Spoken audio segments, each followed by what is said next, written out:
welcome to Stockbox TV. I'm Richard. I'm here with Bob and Brian from Dunlop. Hi, friends.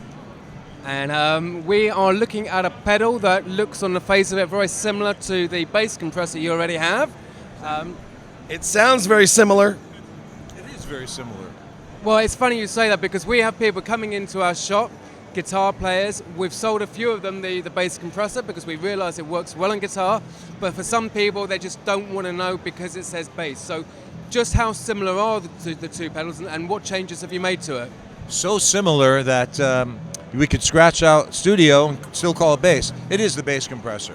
What we've realized is we set out to make a great compressor. From our bass guys, our bass department, they get it. They wanted a studio compressor. They've been using compressors in the studio and live for years and years and years. And they know what it's all about. And it's not just an effect. We make a Dynacomp, which is a guitar effect. You can really hear it. This is a tool.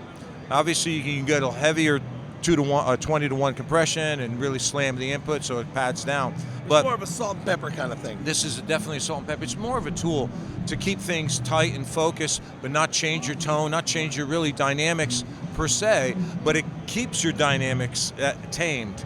Well, tamed is a bad word, I guess, for some people, but it allows you to actually be bigger where it counts and compressed where you're going above. It's a great studio tool, especially when you want to get things on tape and recording.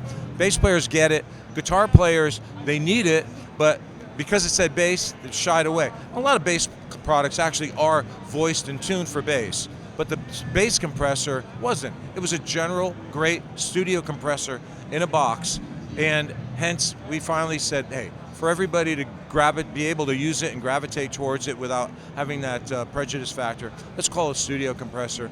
And so it appeals to everybody. And yeah, I mean, it just because it said bass on it, there's a certain amount of prejudice. Oh, we're not going to work that. But a lot of guys are using this on tour.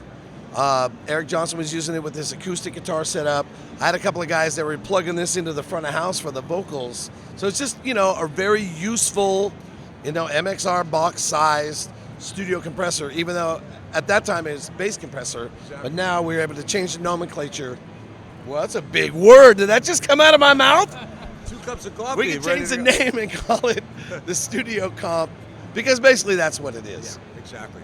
So, again, because it's hopefully in a different color too, it's kind of separates the two. We didn't try to make it look different for different sake. We just wanted to make sure that people understood that, hey, this is something for everybody, not just bass players. But it is the exact same circuitry, which is phenomenal. Again, the LEDs too, how much reduction, it gives you a sense of feel of what is happening, as well as, because a good studio compressor, you're not really going to hear it working, that's the magic.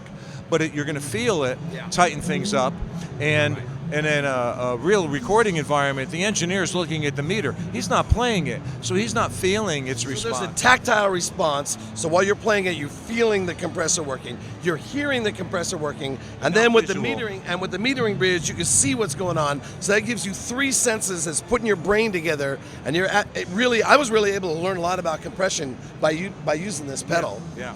Because I didn't ever use compression before, because there was always the very heavy-handed, squashy compression, and this is the one that I like because it's way more transparent.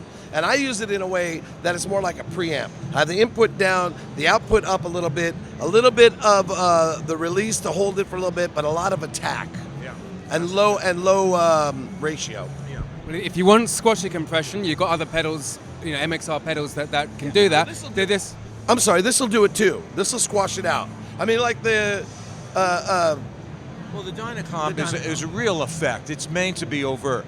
This, if you really elongate the release so it doesn't recover, and you put it 20-to-1, you crank up the input, it'll grab that note and slowly bring it up. Yeah. That's a very squashy. So I would say this is the most versatile compressor that we have in our line. Right. So essentially, Brian, I'm not sure if you're going to be able to hear it, but Brian is going to play the guitar without and then with it engaged. All right. So here it is without. Here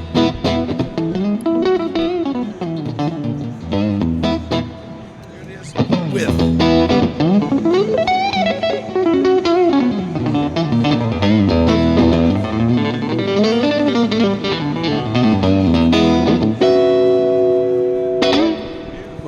I don't know. Smooth, brother. I don't know how well that comes across in the video, but certainly here there is a big difference. The notes just pop out, and it's just making you sound better. You sound good anyway, but you sound. Hey, listen, I can use all the help I can get. But no, it really is a great tool. We've known it from the bass compressor anyway. Everyone's now got a color choice as well. So And that's what it is. It's the salt and pepper. It's just kind of like a little flavoring. It's not a main ingredient. It's a little salt and pepper.